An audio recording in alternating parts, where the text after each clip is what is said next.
उपस्थित हुए हैं। प्रस्तुत है ग्रामीण महिलाओं का कार्यक्रम घर आंगन।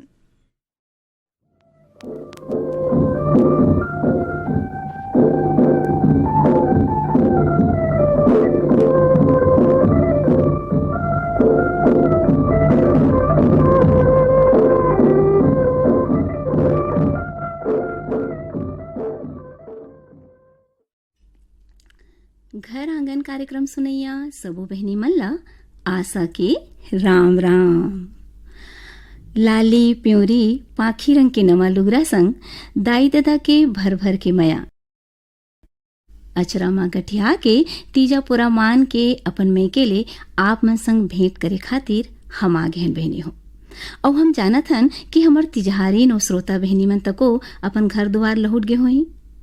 और बहनी हो जब ले हम तीजा ले लौटे हैं ना तब ले ऐसे लागत है कि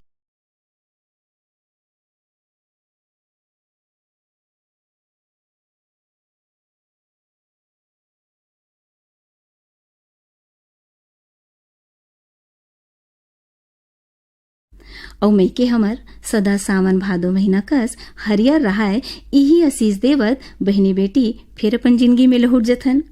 अपन घर गृहस्थी और लोग लइका के पढ़ाई लिखाई उनकर भविष्य ला संवारे बर उदिम करे बर लग जथन। काबर की यहू बात तो सही आय न बहनी हो कि शिक्षा हमर सबले बड़े ताकत है। एकरे अंजोर में हम अज्ञानता के अंधियार ला भगा के ज्ञान के उजास ला पाथन। और यही शिक्षा के बल में ही हम कोनो भी फैसला लेके अपन खातिर अपन अधिकार खातिर खड़े हो सकत हन। काबर की भाई अशिक्षित मनखे जौन रहिथे ओकर शोषण तो हर जगह हो जाथे और पढ़े लिखे ले समाज में मान गौन तको मिलथे बेनी हो ये ला आप सबो जानत हो। और ये शिक्षा समाज में छोटे बड़े के भेदभाव ला तको मिटाथे। और बेनी हो ये शिक्षा के ही ताकत आए जोन समाज पर्यावरण और मानवता पर जिम्मेवारी निभाए के समझ देथे। तभी तो भाई हमार विद्वान मन कहते कि शिक्षा में हमार जिंदगी के सबो दुख ला खत्म करे के ताकत होथे। फिर एक बात है बेनी, शिक्षा के माने सिर्फ परीक्षा पास करना नहीं हुआ बल्कि हमार बुद्धि के बढ़वार करना होते। और जब हमार तिरन बुद्धि रही तो हमला डर नहीं रही और जब हमला डर नहीं रही तो हम कठिन ले कठिन बेरा ले उबर पाबो। और हम यहू कही सकत हन कि शिक्षा ले अज्ञानता के बादर ह छंटथे और ज्ञान रूपी नवा विहीनिया होथे। और बहनी हो जब हम ज्ञान शिक्षा बुद्धि के बारे में बात करत हन ना तो यहू तो जानत हन कि बुद्धि की देवता गणपति महाराज अभी गली गली मोहल्ला मोहल्ला चौक में विराजे हवे और लोगन के उछा देखते बनत हवे। तो आवो सुमिर लेथन हमूमन प्रथम पूजनीय गौरी नंदन बुद्धि के देवैया गणपति महाराज ला।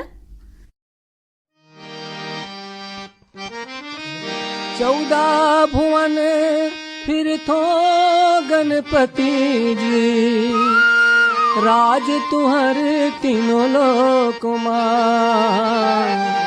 चिल्हर गाथन मूढ़मते हम महिमा न जानन हो कुमार महिमा न जानन हो के मां।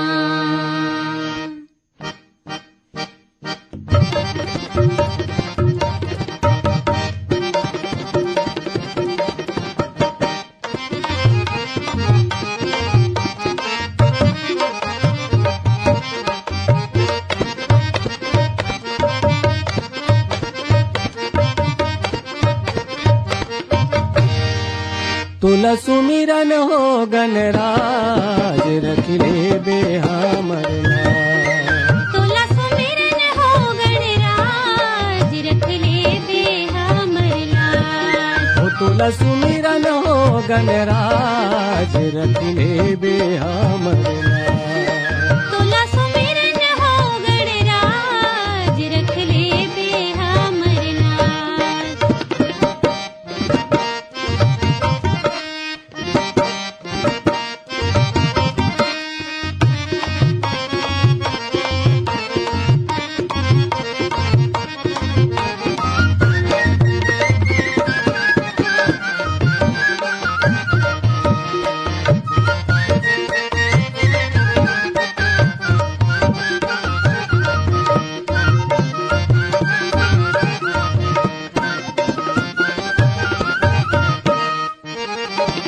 दादा महादेव पार्वती दाई रीति सिद्धि नारी कार्तिक भाई दादा महादेव पार्वती दाई रिद्धि सिद्धि नारी कार्तिक भाई दादा महादेव पार्वती दाई रिद्धि सिद्धि नारी कार्तिक भाई कार्तिक भाई कार्तिक भाई ये सवारो हमरे काज ये सवारो हमरे काज रख ले बे हमला तोला सुमिरन हो गणराज रख ले बे हमर लाज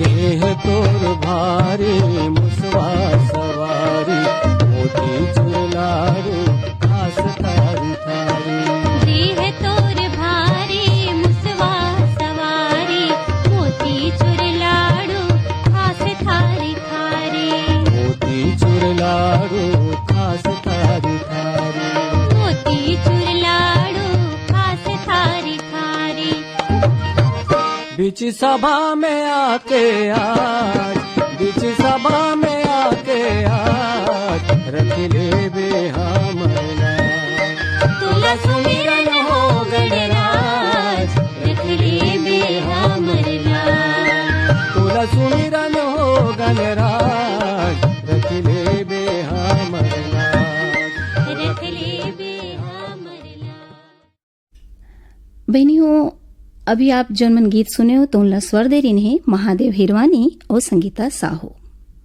और एक बात और कहन बहनी हो कि परिवार घर गृहस्थी लोग लइका समाज हमर जिंदगी एकरे तीरे तीर घूमते कहन और इहें सुख दुख घाम छाव तको पाथन और यही जिंदगी के अनुभव यही सबो भाव और उद्गार हमर मन ले जब फूट के बाहर निकलथे और उला हम आखर में पिरोथन और कागज में उतारथन तो कभू बनथे कहानी और कागज में उतारथन तो कभू बनथे कहानी कभू बनथे कविता और कभू बनथे गीत और ये सब भाव दूसरों के मन के अंतस तक पहुंचते हमर रचना के माध्यम ले। तो भाई आज ये रचना ला कहानी में पिरो के आज अपन मन के आरोला कहानी में पिरो के लाने हैं हमर कहानीकार बहनी श्रीमती सुधा शर्मा। आज के हमर क्रम कहानी में और इनकर कहानी है सिंदूर के किरिया। संगवारी हो आप सब झनला मोड़ जाए जोहार। मैं सुधा शर्मा राजिम से अपन छत्तीसगढ़ी कहानी सेंदूर के किरिया आप मन ला सुनावत हूँ। संझौती बेरा हो गए रहे फिर विशाखा अपन घर जाए के नाव नहीं लेवत रहे। विशाखा ला मैं अपन लइका खिलाए बर राखे रहे। 40 बरिस के बहु बेटा वाली विशाखा लइका सकले के संग संग कई ठिन घरू बुता घलव करे जेमा रोजे घर जाए के पहली मोर हाथ गोड़ के मालिश घलव करे और नल ह खुलतीस तहाँ लकर धकर जाए के उदिम करे लगतीस। मैं कहते हूँ कैसन ल कर रही हस विशाखा, तोर घरों में तो अतेक झिन मनखे हवय ओ मन भर लिही पानी ला थोकिन थिरा लेना। फिर वो कतिस नहीं दीदी पानी है मोरेज बांटा है रात हो जही मूर्धनी है पियैया हरे और मैं ज्यादा झगड़ा झंझट में नहीं पराऊं मोहित ला सुने ला पढ़ी तेखा ले जावत हूँ। ऐसे कही के वो लघियात चाह पी के चल देवे तो उन्हा आज रात 7 बजे ल जावत है फिर घर जाए के नाव नहीं लेवत है।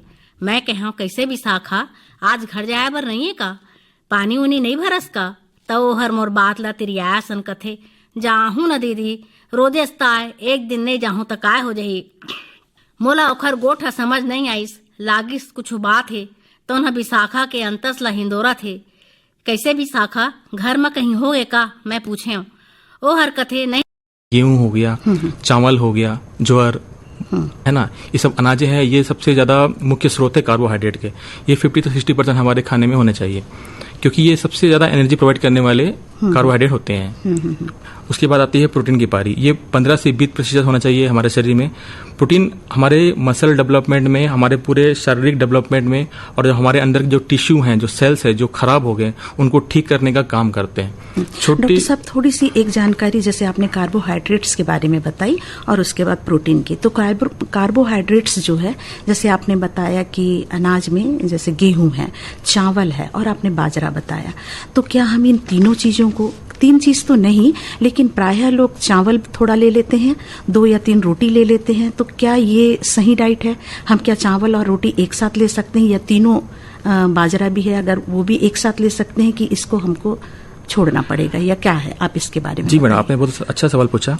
मैम, प्राय मैं भी ये आसपास में देखता आया हूँ कि 2 रोटी स्टार्टिंग में खाते हैं, उसके बाद चावल भी ले लेते हैं, या कुछ और हुआ तो सीरियल्स का और कुछ फॉर्म में एक साथ ले लेते हैं, पर वो करना ठीक नहीं है। उससे क्या होता है, आपको जैसे हमने शुरू में पढ़ा था कि हमको इतना कैलोरी चाहिए, तो ये कैलोरी ज्यादा देने वाले चीज होते हैं, ये कैलोरी बहुत बढ़ा देंगे। तो क्या होगा, हमको चाहिए 1500, अब ये देंगे 2300, तो जो बाकी जो इन दोनों को माइनस करेंगे वो सब पूरे फैट के रूप में हमारे शरीर में डिपॉजिट होंगे, और धीरे धीरे करके हमें पता भी नहीं चल के हम मोटापा की ओर अग्रसित होंगे। हाँ, तो डॉक्टर साहब, इसका मतलब ये है कि यदि हम चावल खाते हैं तो उसके साथ रोटी ना लें, या तो आप सिर्फ रोटी लें, है ना, या सिर्फ चावल लें, या बाजरे, हाँ, तो इस प्रकार से लें। और या तो फिर जैसे दिन के समय हम चावल ले लिए तो रात के समय हम रोटी ले लें, है ना, ऐसा अल्टरनेट, लेकिन एक साथ ना लें, नहीं तो उसकी मात्रा हमारे शरीर में प्रतिकूल प्रभाव डालेगी। बैलेंस डाइट फिर नहीं कहलाएगा वो। हाँ, बिल्कुल। कार्बोहाइड्रेट का जो 50-60% है वो 80-90 तक चला जाएगा।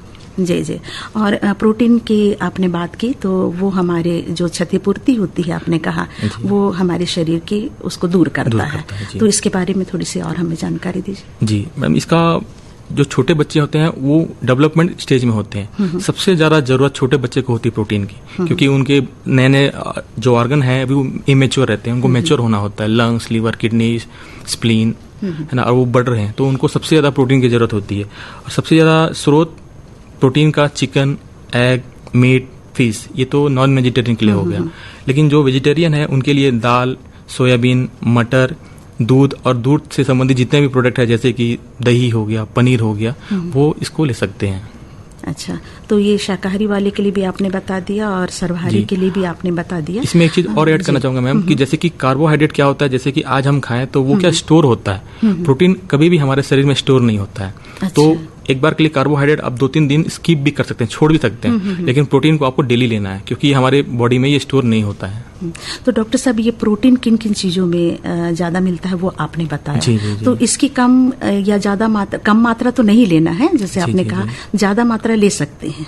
हाँ, या 2 चीज, जैसे सोया बीन है और उसके साथ मछली, आप दोनों चेंज करके ले सकते हैं। जी। इसके अलावा और मैम, इसमें देखिए, हम तो कार्बोहाइड्रेट के बारे में बात की, प्रोटीन के बारे में बात की, साथ में फैट भी है। अक्सर प्रायः फैट के बारे में थोड़ा सा लोग को भ्रांति रहती है कि ये अच्छा नहीं है, पर फैट भी उतनी ही जरूरी है जितना जरूरी कार्बोहाइड्रेट और प्रोटीन है। 15 से 20% ये भी हमारे खाने में होना चाहिए। बेसिकली ये हमारे बॉडी को एनर्जी देते हैं, और जितनी एनर्जी कार्बोहाइड्रेट और प्रोटीन देते हैं उससे ज़्यादा एनर्जी ये 1 ग्राम फैट आपको देते हैं, 9 कैलोरी देते हैं। वो 1 ग्राम आपको 4 कैलोरी देते हैं, तो फैट 1 ग्राम आपको 9 कैलोरी फैट मतलब एनर्जी देते हैं। और ये हमारे अंदर विटामिन ए, डी, ई के ये विटामिन होते हैं, इसको अगर ये फैट हमारे शरीर में ना रहे तो ये अब्जॉर्ब भी नहीं होंगे। तो अगर विटामिन ए, डी, ई के अब्जॉर्ब नहीं होंगे तो इनके जो कारण जो तकलीफ है वो हमारे शरीर को भोगना पड़ सकता है, इसीलिए फैट का होना जरूरी है। इनके रहते ही हुए ही ये विटामिन अब्जॉर्ब होते हैं हमारे शरीर में। डॉक्टर साहब, ये कहा जाता है कि तेल आप कम इस्तेमाल करें उपभोग के लिए, जी। खाने के लिए, और फैट तो मेरे ख्याल से तेल में ज्यादा पाया जाता है। तो क्या हम तेल के अलावा किसी और वस्तु का सेवन करके इस फैट की कमी को पूरी कर सकते हैं? जी मैम, बिल्कुल कर सकते हैं मैम। जैसे कि आप ड्राई फ्रूट्स में जा सकते हैं। ड्राई फ्रूट्स में भी ऑयल के प्रोडक्ट होते हैं, बल्कि वो तो ज्यादा अच्छा ऑयल होता है, ज्यादा अच्छा फैट होता है, जैसे कि पिस्ता, बादाम, अखरोट, छुआरा, इस पे भी आप जा सकते हैं। ये मतलब शुद्ध होता है, शुद्ध होता है ना। तो हम तेल के स्थान पर अगर हम बादाम लें, मूंगफली लें, जी, है ना, तो इनको अगर हम लेते हैं तो ये हमारे लिए बहुत ज्यादा अच्छी बात है। तो चलिए, ये तो बहुत अच्छी जानकारी आपने दी। और इसके अलावा पानी भी है, खनिज लवण भी है, उसके बारे में भी आप हमें बताएं। जी मैडम, पानी बेसिकली हमें हर दिन 2 से 3 लीटर पीना ही चाहिए। अमूमन 8 से 10 गिलास हमको हर दिन पीना चाहिए। पानी अगर शरीर में रहेगा तो उसी में हमारे जितने भोजन है वो घुल मिल करके हमारे आंतों के द्वारा एब्जॉर्ब होंगे। पानी का ये है। और साथ में फाइबर भी होना जरूरी है। हम हमेशा बोलते हैं कि खाना खाने से पहले आप ककड़ी मूली खाइए। फाइबर क्या करते हैं, रफेज बनाने का काम करते हैं। ये हमारे डाइजेशन में बहुत ज़्यादा हेल्प करते हैं। डॉक्टर साहब, यहाँ आपने पानी की भी बात करी और फाइबर की भी बात करी, तो पानी जो है वो हमारे शरीर के लिए तो बहुत जरूरी है, लेकिन क्या हर वक्त हमको पानी पीना है कि इसके लिए भी कोई एक समय होता है कि हमको किस समय पीना चाहिए पानी, किस समय नहीं, ऐसा भी कुछ है? तो जी मैम, हाँ मैम, देखा ये गया है कि जैसे कि हम जब भी खाना खाते हैं तो हम साथ में पानी लेकर के बैठते हैं, लेकिन ये मतलब मेडिकल साइंस के हिसाब से भी सही नहीं है। खाना के 1 घंटा पहले हमें पानी पीना चाहिए और खाना के 1 घंटे बाद पानी पीना चाहिए।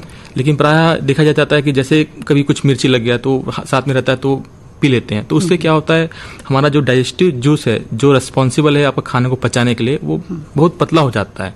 डाइजेस्टिव जूस उसको और हमारे शरीर को मतलब निकालना पड़ता है ताकि वो उसको खाने को पचा सके। लेकिन अगर वो खाना नहीं पचेगा तो वो आपका पेट तो भर जाएगा लेकिन वो खाना फिर सड़ेगा। अगर सड़ेगा तो फिर वहां से फ्री रेडिकल मतलब विषैली पदार्थें निकलेंगे जो हमारे शरीर के विभिन्न अंग में जाएंगे और समय के साथ साथ वो अपना बीमारी को उत्पन्न करेंगे बॉडी में। कहने का मतलब जो जठर ग्रंथि है जो पाचन की क्रिया को है ना, प्रक्रिया को आगे बढ़ाता है, तो उसको खाने को पचाने के लिए उसको अवसर देना है। आप पानी डाल करके उसको पचाने का प्रयास ना करें, वो खाने को सड़ाएगा अंदर और वो आपके शरीर के लिए प्रतिकूल प्रभाव डालेगा। तो हम तो अपनी बहनों से ये जरूर कहना चाहेंगे कि खाना खाने से 1 घंटे पहले, मतलब 1 घंटे खाना खाने के पहले आप बिल्कुल पानी नहीं पिए, उससे पहले पिए और खाना खाने के 1 घंटे के बाद पिए।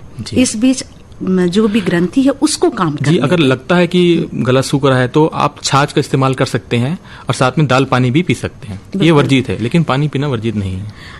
ये बहुत अच्छी जानकारी आपने दी डॉक्टर साहब, क्योंकि कई बार जैसे आजकल थायराइड की बीमारी देखी गई है तो वो गले से रिलेटेड है, और कई बार ये बोलते हैं गला सूख रहा है और थायराइड जो ग्रंथि है उसके बढ़ने से भी खाना अंदर जाने में परेशानी होती है। तो ऐसी स्थिति में हमारी बहनें जो हैं और हमारे श्रोता जो है वो दाल का पानी हो गया, छाछ हो गया, ये ले सकते हैं, है ना।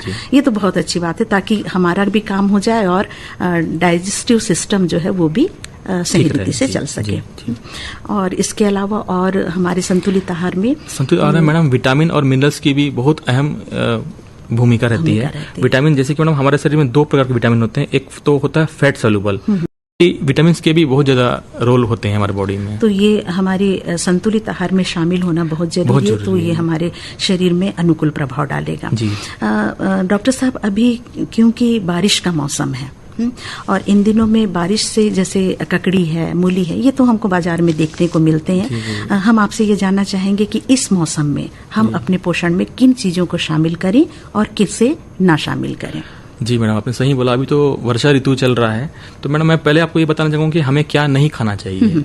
जैसे कि मैडम हमें मसाला और तला हुआ चीज नहीं खाना चाहिए।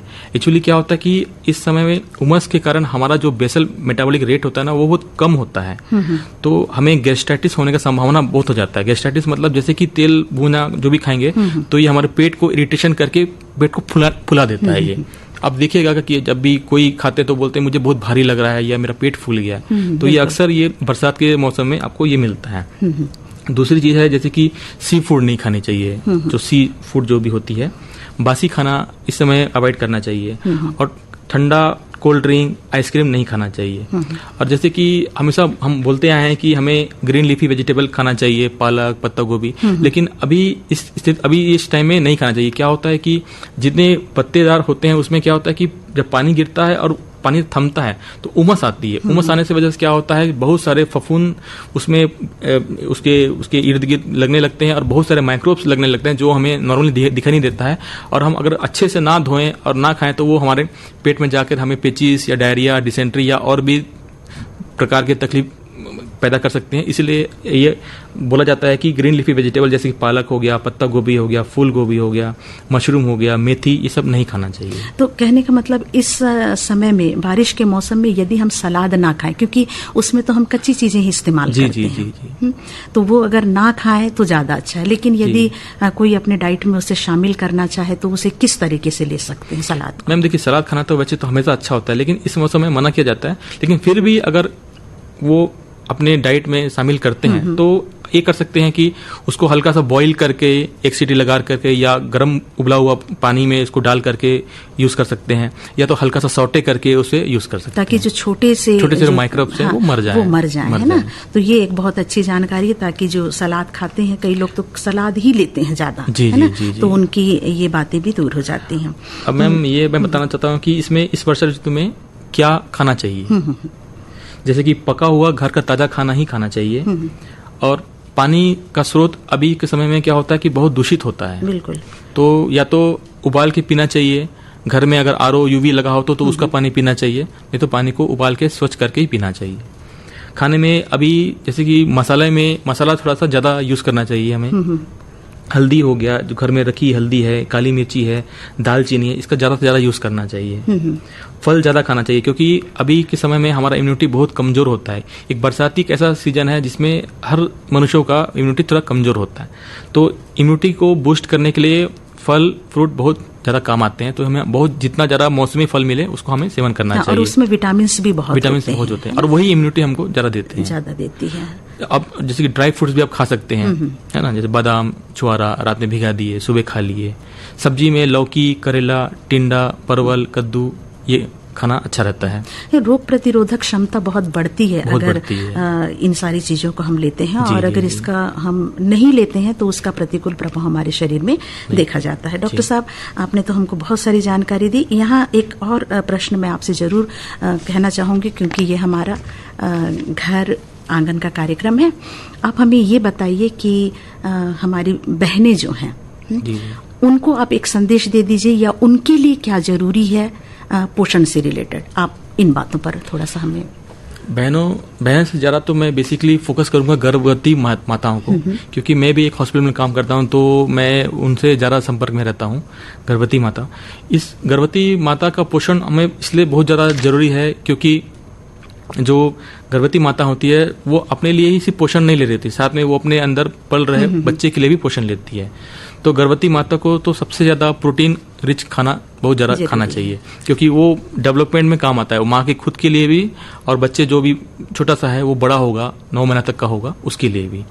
तो जैसे कि वो ले सकती हैं दाल, अंकुरित अनाज, दूध, राजमा, चिकन, एग, मीट, इस टाइप से, तो एक हेल्दी बच्चा पैदा होगा। और ये बहुत जरूरी है। इसका मतलब ये है कि हमारे समाज के लिए, हमारे परिवार के लिए, बल्कि हमारे संपूर्ण देश के लिए गर्भावस्था से ही अगर बच्चे को पोषण आहार दिया जाए, अच्छा पोषण दिया जाए, तो हमारा देश, हमारा घर परिवार, हमारा समाज खुशहाल होगा।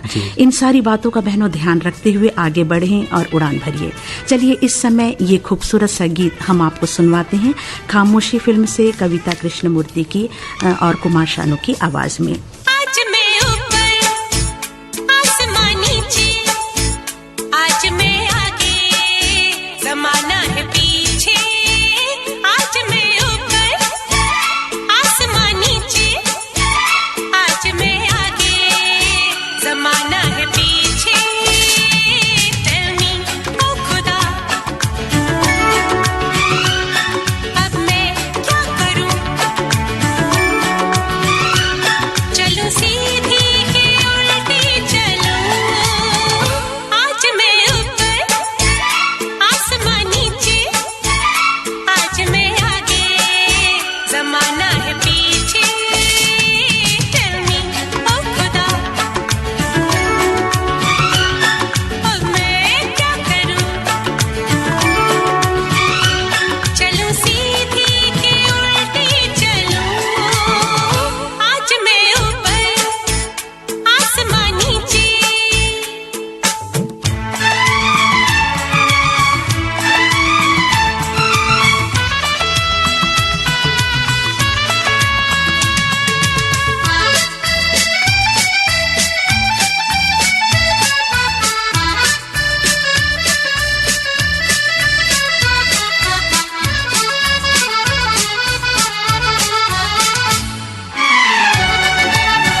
आसमां नीचे, आज मैं आगे, जमाना है पीछे।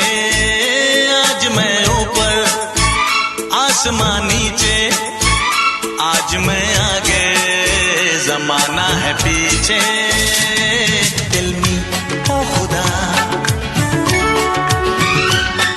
अब मैं क्या करूं,